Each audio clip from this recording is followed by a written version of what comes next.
Hello, my name is Ryan Robertson and I hate writing essays. Not because I don't like to write, not because I don't like to talk, but because I just cannot stand how formal essay writing has been drilled into me.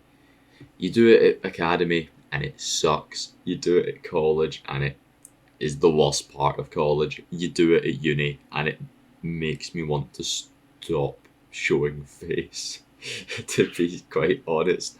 I I don't like writing formally. I am a good writer when it comes to writing like jokes and research in a fun, engaging, character driven way. I believe you should be able to learn a lot about the writer as you're reading something more than just information. Screeds and screeds of information with no character. That's what academic writing is to me, and I cannot stand it. I can't read it because I'm bored, and I can't write it because I don't want to bore. I want you to read something and be engaged. I don't believe you can get an engaging academic piece. It's just full of big words that I don't understand, which means researching academic pieces is reading all of these big words that I don't understand. It's a fundamental flaw that goes against how I and a lot of people like to operate. It's been ranted about from the beginning of time right the way through to the end of time, and this is my little 7-part self therapeutic series that I am doing, where I am going to be reading some essays I wrote at school, some essays I wrote at college, some essays I wrote at uni. I'm just going to read them, start to finish, and then I'm going to afterwards talk about the essay, my thoughts on it years, months on after having wrote it. Break down what I like, what I didn't like, and how I received feedback to said essay, and if it actually helped me in any way. I'll be able to chart how I've actually gotten better, or in my opinion, worse at writing essays. Because I think my earlier stuff is way better because it's got way more character. You'll be able to look at my more recent stuff when I've been drilled. You cannot have any personality in your essay. You cannot stop with the personal anecdotes. I'll do my personal anecdotes if I would like to, because I want to, and it makes writing this essay not an absolute bore. Yeah, so I study film, so a lot of these essays are going to be film related, by the way, but I'm assuming this is a common experience felt by almost every single essay writer, and if you are the kind of person that likes writing academic essays, then I am sorry. There is grass outside, and I think you should become good acquaintances with it.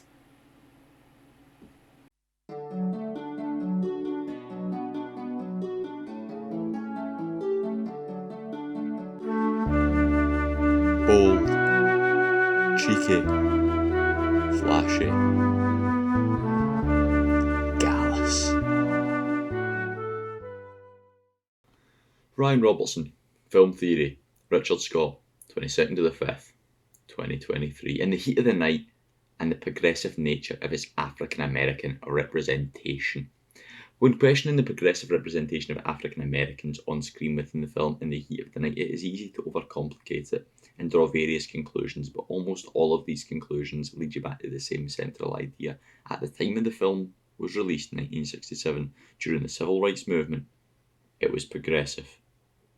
Looking back, nowadays, not so much. The main argument for the conclusion can be taken from a scene halfway into the film, where Sidney Poitier's Virgil Tibbs slaps the racist Eric Endicott after he slaps Tibbs. There are no consequences for Tibbs, a black man, for slapping Endicott, a white man, and this was a first for the time period.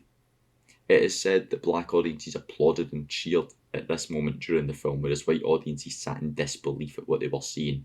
If that's not enough to convince you of the progressive nature of this film, the raw emotive reactions garnered in the audience at the time, don't know what is. Of course, that's only taking a specific scene into account, and the film is built up of various characters and representations that have an impact on the progressive nature of the film throughout. Virgil Tibbs is represented as a city-based black police officer. He plays by the books and is subject to significant amounts of fish out of water police methods and racism. Police Chief Gillespie is the white police chief of this Mississippi town, and he is represented in the stereotypical southerner, racist, lazy and dumb.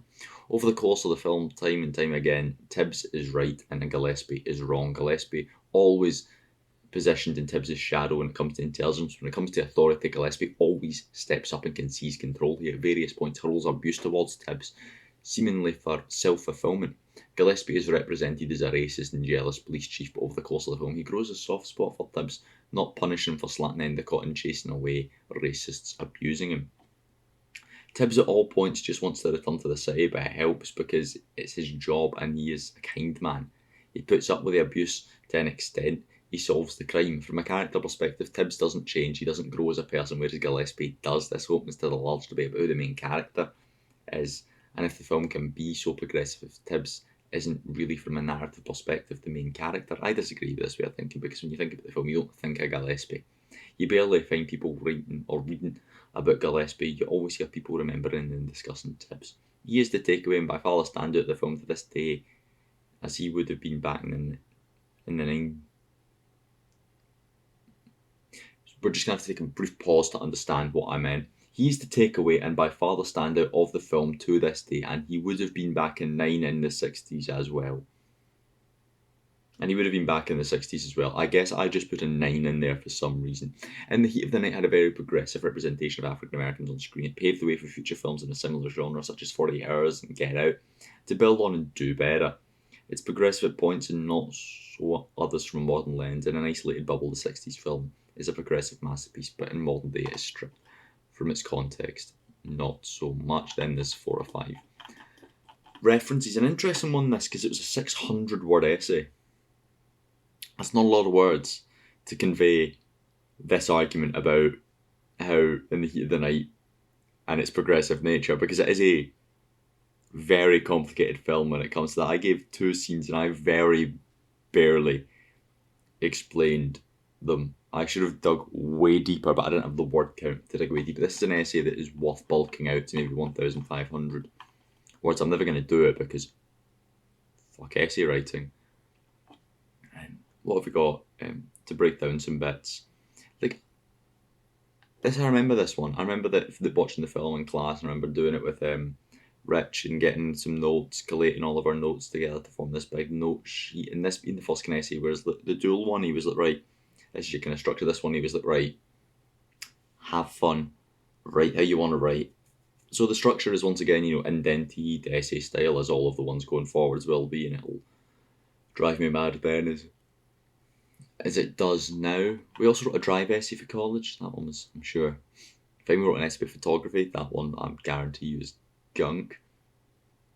But yeah, this one, just try to build up film analysis and character analysis, I think, this essay. And I'm not big on it. I don't mind the dual one. I think the dual one's quite fun. It was a very surface level look at a masculinity crisis, but I feel like I at least expanded on points. Here I touched the surface level of points. This should have been a 600 essay about 1 point, more so than trying to incorporate 2 or 3. And also, I don't think I answered the question very well because of the word constraint, and also I didn't do it in the most practical. I could have done a more practical route with the word constraint to answer the question. And also, paving the way for 48 Hours and Get Out, Ryan, that is a cursed sentence. That is a really cursed sentence.